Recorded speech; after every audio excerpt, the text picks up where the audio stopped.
Good evening and welcome to Sunset News this Monday evening. As always, we bring you news, community stories, economics, weather and sports. I am Diana Master. Getting into the news tonight.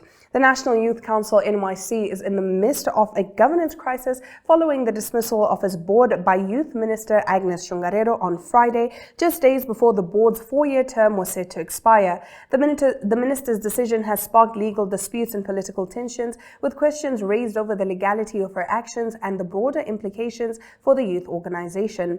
Shungarero cited multiple alleged breaches of the NYC Act, including financial mismanagement, failure to adhere to ministerial directives, and inadequate oversight as the reasons for the dismissal. These issues, according to the ministry, led to maladministration within the organization. Specific allegations included mismanagement of funds, failed regional conferences in Swakopmund and Ondangwa, bypassing procurement protocols, and a failure to organize National Youth Week, a statutory obligation under the NYC Act. Furthermore, there were concerns regarding conflicts of interest and wasteful expenditures, such as hosting unsanctioned meetings. The General Assembly scheduled to elect new NYC leadership was also abruptly cancelled by the minister, which triggered further legal disputes. Legal counsel for the board allegedly indicated that the cancellation was unlawful. Despite this, Shungarero dismissed the board and ordered youth delegates who had already travelled to the Rietfontein Training Centre for the assembly to return. The board filed an urgent court application to challenge the minister's actions, which resumed hearings on Saturday evening. In the midst of these ongoing legal battles, Shungarero took further action to prevent a leadership vacuum by appointing an interim board as per Section 10 of the Public Enterprise Governance Act PEGA of 2019. The interim board is tasked with facilitating the General Assembly and acting as the electoral committee for the upcoming leadership election. However, the interim members will not be eligible for election to any positions during the General Assembly.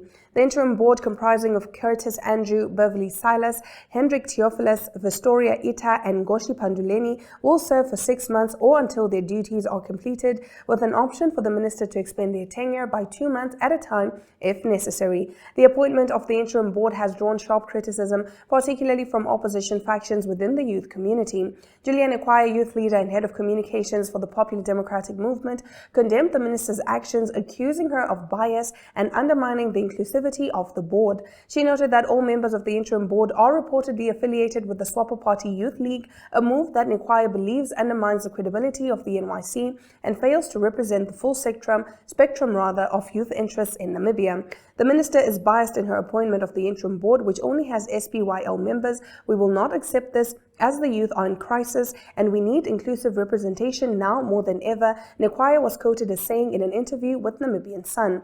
Meanwhile, a new NYC leadership has been elected by the General Assembly, with Simon Tapopi appointed as the executive chairperson following the resignation of Sharonis Bush earlier this month.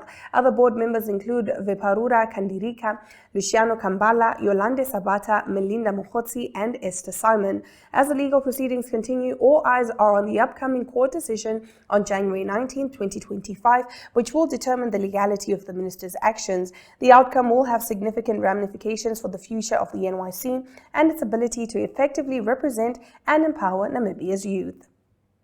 Getting into our next story, the government's decision to allocate 8,000 hectares of land to the Common and Traditional Authority has sparked mixed reactions within the community and among stakeholders. While some view the move as progress, others argue that it is insufficient and lacks transparency. The handover follows years of disputes over communal land rights in the Commerce region and is seen by some as a step toward addressing historical injustices. However, concerns have been raised about the land's location and its ability to address the ancestral ties of the community to land within the Commerce region.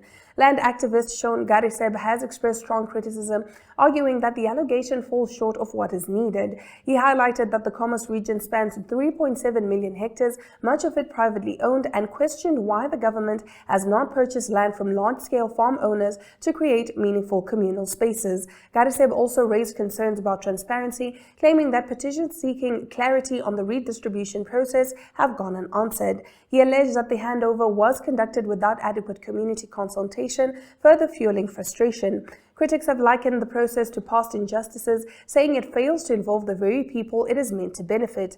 Community members have accused government officials of bypassing key stakeholders and focusing instead on engaging with traditional authorities. This has led to a divided and angry community, with many feeling betrayed by both the government and their traditional leaders. The controversy underscores the complexities of Namibia's land reform efforts, with calls for the government to address historical grievances through more inclusive and transparent processes. As Namibia continues to navigate these challenges, critics argue that meaningful progress will only be achieved when land reforms reflect the needs and voices of affected communities. Getting into our next story, an outbreak of lumpy skin disease has been confirmed in the Nehale Lyampingana constituency of the Oshikoto region, according to the Ministry of Agriculture. The outbreak was first detected on November 12th and 13th in the Onulesheshete area under the Umthia State Veterinary Office. Additional cases have since been reported in the surrounding areas. To date, 24 cases have been confirmed across three locations at Dilankono, number 1, Kanepolo Post, and Petenenena Post. Unfortunately, 8 cattle showing clinical signs of the disease have died. Lumpy skin disease is a viral infection spread by insect bites, causing nodules or lumps on the skin and other parts of the body. While the disease is occasionally fatal, it can also leave scars on surviving cattle. Other symptoms include fever, drooling, nasal and eye discharges, weakness, and rapid weight loss. Farmers are advised to vaccinate healthy cattle and use insect control measures to reduce transmission risks. For infected animals, supportive treatments such as vitamins, antibiotics, and anti-inflammatory drugs can help manage secondary bacterial infections. To control the spread of the disease, movement restrictions have been put in place under the Animal Health Act. Cattle from affected areas can only be moved if they are symptom-free and vaccinated at least 21 days before transport. Similarly, cattle entering affected areas must also be vaccinated in advance. These measures do not apply to animals being moved directly for slaughter if they are clinically healthy. The Directorate of Veterinary Services is urging farmers to cooperate with these measures to ensure farming activities in the area return to normal as quickly as possible. Farmers are also being reminded to monitor their cattle closely for signs of the disease, including hard lumps under the skin, commonly found on the face, neck, abdomen, legs, or genital area. The lumps may develop into sores and scabs, persisting for months and leaving scars. Now, Wilderness Namibia is stepping up to assist communities grappling with the worst drought the country has faced in decades by providing crucial food relief as part of its ongoing drought relief nutrition program. Since November, the organization has distributed over 600 food parcels to 8 communities in some of the hardest hit regions, helping around 1,600 individuals facing severe food insecurity. As the drought intensifies, Wilderness Namibia has committed to extending this initiative into January 2025, with plans to deliver a total of 1,200 food parcels, ensuring continued support during the most difficult period of the crisis. Wilderness Namibia has been working with these communities for over 30 years and has built strong, mutually beneficial relationships. Managing Director Axel Henderson highlighted their long-standing belief in investing in the well-being of local communities as a key to protecting wildlife and conservation areas. He also expressed gratitude for a generous $892,000 Namibian donation from the Michael and Karen Stone Family Foundation, which is helping to alleviate the pressing food insecurity in areas such as the Doronawas, Ehirovipuka, Annabebtora, Sesfontein, and Marienfluss conservancies, as well as communities in Rietuch and Marienthal. The drought has been devastating for not only local communities, but also for livestock and wildlife, which many rely on for their livelihoods. Agnes Shirare-Keri, Impact Manager at Wilderness Namibia, emphasized that without rainfall, water shortages, failed crops, and the death of livestock have left communities in a dire situation. Wilderness Namibia's Food Relief Initiative is designed to provide some temporary relief until the rains return. To ensure the food parcels are as effective as possible, Wilderness worked closely with community leaders to tailor the content for maximum nutritional benefit. Each food parcel, which supports up to 4 people for 1 month, includes essential items such as salt, cooking oil, rice, maize, sugar, tea, and coffee. Chirare Kheri shared how personally witnessing the relief these parcels brought to the community was a powerful experience. She recalled the grateful expressions from the elderly and bright smiles from children when the relief arrived. In addition to supporting communities in Namibia, Wilderness is also extending its drought relief nutrition program to neighboring countries including Botswana, Zimbabwe, and Zambia. Between November 2024 and January 2025, the organization plans to deliver 9,000 food parcels to approximately 12,500 people across the 3 countries. Getting into our next story, David France, a union official of the Namibian Security Workers Union, stressed at a media briefing in Windhoek that the lack of regulations under the 1998 Securities Act remains a pressing issue. He called on the Ministers of Safety and Security and Labour to fast-track the process, emphasizing that proper regulations and enforcement through the proposed board would help oversee private security companies, ensuring compliance and also protecting workers' rights. This video is courtesy of Aurelia Africana. Enforce the current agreement which we put in here for 1350. Then if we find that challenge, then it's going to be difficult for us to fulfill everything. That's why we are saying we are going first to start forcing the government, because much of the attempt was being made even to the Secretary of Cabinet. But they are not just taking these things very serious. That's why we want to caution. We will work hand in hand, especially with the Minister of Labour, the custodian, when they come up with this national minimum wage, also to easier and make sure that they fast track the regulation of the industry. Security employers, they were not supposed even to be the first people to cry, because it's not them who are paying the guard. The guard are being paid by the client. But what we are saying is that who is controlling the industry is not the people who are supposed to control the industry. Now the client, they are dictating everything. Some of them even they want to employ their own security. But they are not security company. And when they employ those people, they are not even repositioned. They are just repositioning themselves. They employ them as doing other work, but they end up doing a security job. It would be helpful if the Minister of Safety and Security and Minister of Labour fast track this process. And for us as Namibia Security Labour Forum, we will start with this, because this will assist us. Because even those employers who don't want to join SAG, those are the non-compliant. Stay with us. We'll be right back as we get into our community talk segment right after this.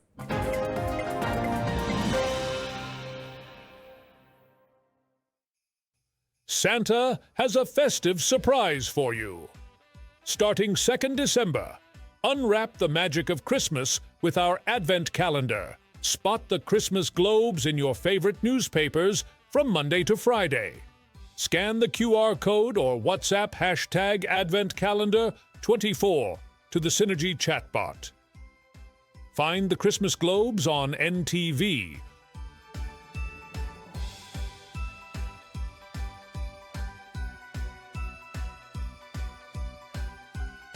Or visit our Facebook pages for daily Advent doors from Monday to Saturday. Win daily prizes. Lucky winners will be contacted and Logistics Hub Namibia will deliver your prize. Merry Christmas from Santa and his proud prize sponsors.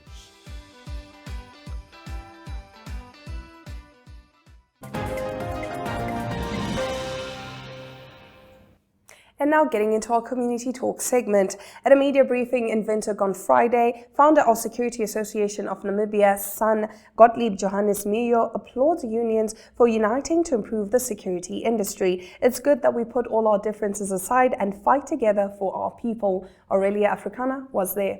We're honored to know that we are on the right road. Right from the beginning, the idea was that we should melt together and we should work together. But the time was not right and the process was very slow. But we are there, and now from here there's a bigger challenge than ever before to make it working for the future of this industry in Namibia. And this is important. And I would like to congratulate the unions for the great step that they have taken to join up in the NSLF, the Namibia Security Forum, that we can have unity. And yes, we will have unity, doesn't spell out and say there's no differences. The bigger unity you sometimes have, the more differences you have. And you just look at your own family. If you've got a family that is really in the business sector, and we show the government of our country, we show them that we can work together and we are people that can do the job.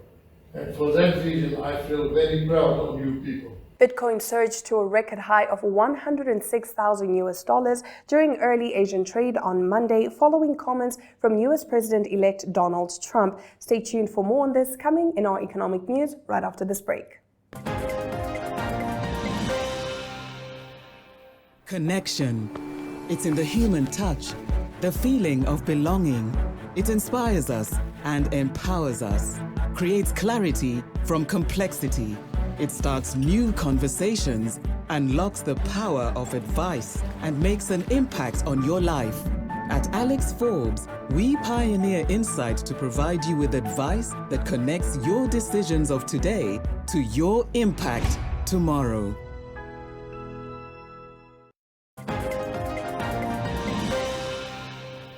You're still with Sunset News, so let's get into our economic news segment.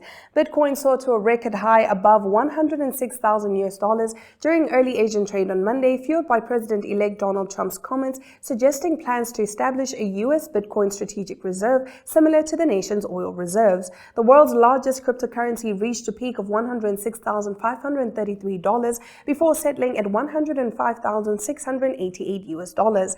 Its smaller counterpart, Ether, also gained nearly 3%, climbing to $4,014. Analysts note that Bitcoin is now in the blue sky territory, with market observers eyeing $110,000 as the next target.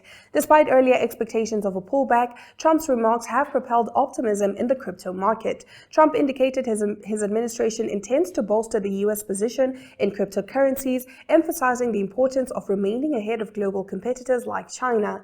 When asked about creating a strategic crypto reserve, he confirmed the idea was under consideration. Other nations are also exploring similar reserves. Russian President Vladimir Putin recently expressed interest in reducing reliance on foreign currencies, favoring domestic investments and alternative assets like cryptocurrencies. Putin criticized the U.S. administration for undermining the global dollar's reserve status, pushing many countries to adopt digital assets such as Bitcoin. Despite growing enthusiasm, skepticism remains. Federal Reserve Chair Jerome Powell has compared Bitcoin to gold, citing its volatility and limited use as a payment method or store of value, and dismissing it as a competitor to the US dollar. And now let's take a look at the economic indicators. The Namibian dollar trades at 22.92 to the British pound, 19.09 to the euro, 18.09 against the US dollar, and 2 Namibian dollars and 50 cents buys you 1 Chinese yuan. All commodities are down save for Brent crude oil, which took an upturn of 1.23%, now trading at $74.48 per barrel. Stick around after the break, we bring you our international news. Welcome to Namibia, where adventure meets tranquility. With Enjoy, you have access to a wide range of accommodations to suit every traveler's taste and budget. Experience the finest dining and hospitality Namibia has to offer. Booking your dream accommodation is just a few clicks away with Enjoy. Join thousands of happy travelers who have trusted Enjoy for their Namibian getaway. Your gateway to unforgettable Namibian adventures.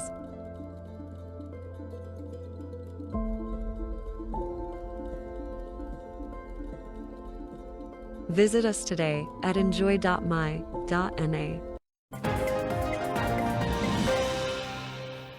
Headlining international news tonight, the French Indian Ocean territory of Mayotte is reeling from the impact of Cyclone Chido, the most powerful storm to strike the region in nearly a century. Authorities fear that the death toll could climb into the hundreds, possibly reaching as high as 1,000 or more. Local officials have reported widespread destruction, with homes, government buildings, and a hospital among the damaged structures. French authorities noted that it remains difficult to determine the exact number of casualties at this stage, but the scale of the disaster disaster is immense. The cyclone brought wind speeds exceeding 200 kilometers per hour when it hit Mayotte overnight on Saturday, making it the strongest storm to affect the islands in more than 90 years. Residents have described the aftermath as catastrophic, with entire neighborhoods destroyed and an atmosphere reminiscent of a war zone. Mayotte's socio-economic challenges have compounded the disaster's effects. Over 3/4 of the population lives below the fringe poverty line, and the island has faced decades of gang violence and social unrest. Earlier this year, a water shortage further heightened tensions in the territory, which is also home to more than 100,000 undocumented immigrants. Now, Israeli Prime Minister Benjamin Netanyahu confirmed he had a discussion with President-elect Donald Trump over the weekend about the ongoing situation in Gaza and Syria, particularly efforts to secure the release of hostages. Netanyahu emphasized that Israel would continue to relentlessly act to bring home all hostages, both living and deceased. The conversation came as Trump's Middle East envoy, Steve Witkoff, warned of severe consequences if the hostages were not released before Trump's inauguration. In Syria, Israel continued its strikes targeting Hezbollah supply routes and Syrian military assets, including strategic weapons stockpiles. Despite claims from Syrian rebel leader Abu Muhammad al-Jolani that his group Hayat Tahrir al-Sham was not seeking conflict with Israel, Netanyahu's administration justified the strikes as necessary to prevent Hezbollah from rearming. Additionally, Netanyahu approved a plan to expand Israeli settlements in the Golan Heights, citing the ongoing conflict and Syria's instability. The UN has condemned Israel's actions in the Golan, calling for withdrawal from the buffer zone between Israel and Syria. Meanwhile, the violence in Gaza escalated with Israeli airstrikes, killing at least 53 Palestinians, including a journalist and rescue workers. The airstrikes targeted Hamas and Islamic Jihad militants, but the killing of Al Jazeera journalist Ahmed Al-Lou drew international condemnation. Al Jazeera called on the international community to address the alarming trend of attacks on journalists, and Israel's military said it had targeted militants but took steps to minimize civilian casualties. That brings us to the end of our international news. Let's take a look at the weather predictions. Katima Mulilo can expect showers and maximum temperatures to go as high as 38 degrees Celsius and to drop to as low as 20 degrees Celsius. Here in Windhoek, partly cloudy weather is expected. Minimum temperatures expected to be around 20 degrees Celsius and maximum temperatures to be expected around 33 degrees Celsius. Looking at Swakopmund, clear skies and bright and sunny weather. Maximum temperatures expected to hit 17 degrees Celsius and minimum temperatures to drop to as low as 15 degrees Celsius. Bright and sunny conditions are also expected in Ariamsplay. Maximum temperatures expected to go all the way to 33 degrees Celsius and to drop to as low as 14 degrees Celsius. And now let's get into our sports news. The FNB Sandman Triathlon 2024 held on Saturday, the 14th of December in Swakopmund, attracted over 400 participants. This year's event, which celebrated its 30th anniversary, remains a key highlight for athletes and the community, with FNB continuing its 18-year sponsorship. The triathlon featured multiple race categories, including the challenging ultra-distance event, which involved a 1.9-kilometer swim, 90-kilometer bike ride, and 21-kilometer run. Athletes faced the tough conditions of Swakopmund's coastline with rough waves and chilly water temperatures, but the participants embraced the challenge. Axel Tyson, president of the Namibia Cycling Federation, who took part in the race, noted the difficulty of the conditions, but praised the organization and atmosphere of the event. The introduction of a new route, thanks to the OTB and Brinkman families, added excitement to the race, with athletes now riding on Henties Bay Road. Getting into our next story, Manchester City manager Pep Guardiola has admitted he is struggling to find solutions to his team's problems after a dramatic 2-1 defeat to rivals Manchester United at the Etihad Stadium. Two late goals from United, including a 90th minute winner from Amad Diallo, sealed City's 8th loss in their last 11 games, intensifying scrutiny on Guardiola and his side. The turning point came late in the game when Bruno Fernandes equalized from the penalty spot following a costly back pass by Matheus Nunes, which put goalkeeper Edison under pressure. Moments later, Diallo's decisive goal completed United's comeback, leaving City to reflect on another disappointing result. Guardiola, who signed a 2-year contract extension in November, took full responsibility for his team's struggles, acknowledging the difficulty of the current situation. He expressed frustration over his inability to address the issues, emphasizing that as manager, the responsibility lies with him to find solutions. Reflecting on the season so far, Guardiola described it as much tougher tougher than anticipated, with the team struggling to replicate the fluid and cohesive play they were once known for. He noted that the mounting defeats have impacted the players' confidence and performance, making it increasingly challenging to regain momentum. City's latest defeat comes amid a broader downturn in form, with injuries, a packed schedule, and inconsistency contributing to their struggles. Despite these setbacks, Guardiola remains confident to find a way forward, though he acknowledged that the path ahead will be difficult. And with that, we have come to the end of the broadcast. Remember, Sunset News screens on DSTV channel 285 and GoTV channel 85 every weekday from 7:30 to 8 p.m. I am Diana Master, and this has been Sunset News. Don't end your day without us.